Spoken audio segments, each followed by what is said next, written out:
Video for the process of an emergency stop. I find this easy to teach, but very easy to get wrong. And I practiced the emergency stop on my push bike the other day, and I ended up with this. Pulley knee.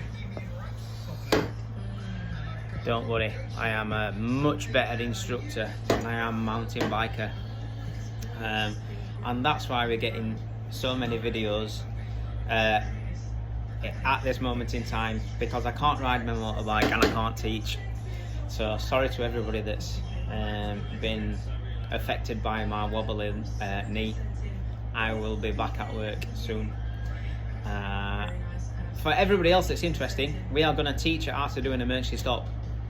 The DVSA expects you to be taught a 5-point braking plan. That 5-point braking plan will be shut throttle, start front brake softly, introduce rear brake, increase brake pressure on that front brake lever, pull your clutch lever in so that you don't stall. 5-point braking plan. I normally reduce this to 4 items when I'm teaching both CBT and direct access, and I think them 4 items are enough to give you a skill set that keeps you safe and stops you fast. At the end of the day, I think an emergency stop is not a test of bravery, and I use that sentence a lot in training. Me and you both don't want to find out how brave you are. Being really brave and riding right up close to your ability level or your bravery level is only just short of a big mistake happening. So we want to be riding here where it is still effective, still going to pass your test, still going to keep you safe.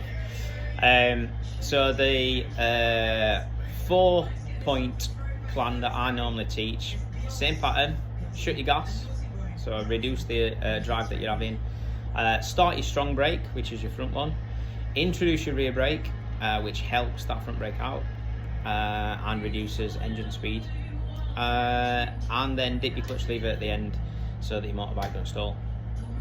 The importance is using them in turn. Alright, if you start braking before you get rid of your power, your back tyre is trying to push your front tyre, you're more likely to lock your front tyre.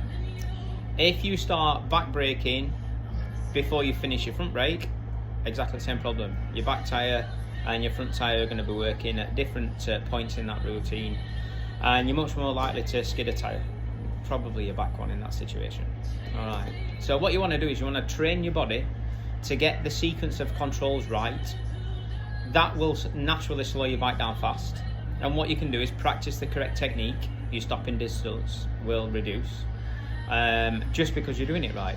It's how your bike's been built, it's how your bike's been designed, and we're going to work with that design to help that motorbike stand still. So shut your gas. Seems pretty obvious. I no longer want to be driving towards that problem.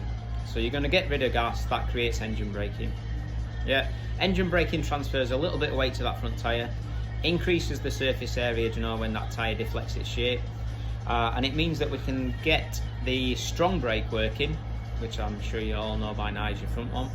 Get that strong brake working gently, and then very incrementally stronger and stronger, as you get more and more confident. Alright, what's important is that you get to your personal maximum of that front brake lever before you add rear braking. Alright, what that means is you've transferred as much weight as you're willing to transfer on that day, in that moment in time, before you start to add that rear brake. Alright, that rear brake is meant to complement the front. So once that front brake lever is applied, your weight is transferred onto that front tyre, you've pushed that suspension and that tyre into the floor. That rear brake now is operating against the rear tyre's lightest load. Alright, so however much rear brake you put on then is going to be the maximum of that rear brake. Alright, as your bike comes to a standstill, we want to catch that clutch lever, make sure your bike don't stall, and then we can safely clear the road, clear the lane, continue to your examiner on test day. Alright, a lot of people make the mistake of operating front and back brake at the same time. And the problem with that is your body's going to find it difficult to work those two controls in two different percentages. So if you work with one control first and then add the other control in, you're going to find that it is easier to vary the amount of pressure you put in each control. It's like patting your head and rubbing your belly. You have to do one control first. Alright. If you operate rear brake at the same time as front and you are matching the front brake pressure, you're so much more likely to skid that back tyre. It cannot take the force that rear brake can exert, and it'll just lock up and skid. You'll fail your test, you'll eventually lose control by your bike fishtailing. If you operate your front brake at the same pressure as your back, it's probably a safer environment, for your motorbike, but you're going to take so much longer to stop because that rear brake can't offer much pressure. Your front brake lever is not going to be working to its maximum potential, and your bike will not slow down in time. You will either make contact with that scary thing, or you'll fail your test.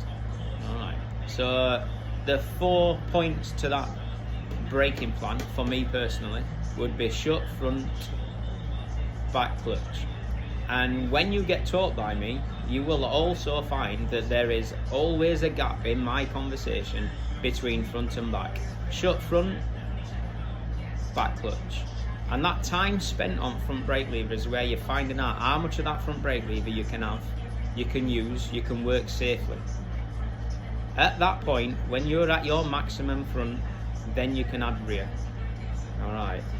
I use this technique on circuit, and it works very effectively to slow down quick. Alright. If you want any more information, if you want a more in-depth description, if you want to get trained by us down here at Wilson's Rotherhide, all instructors use the same teaching process. They're all nearly as attractive as I am. None of them have got the same sense of humour. So you're welcome to come down and see us and buy racing merch. I need new tyres for next season. Come down and see us. It'd be nice to see you guys. See you soon. Bye.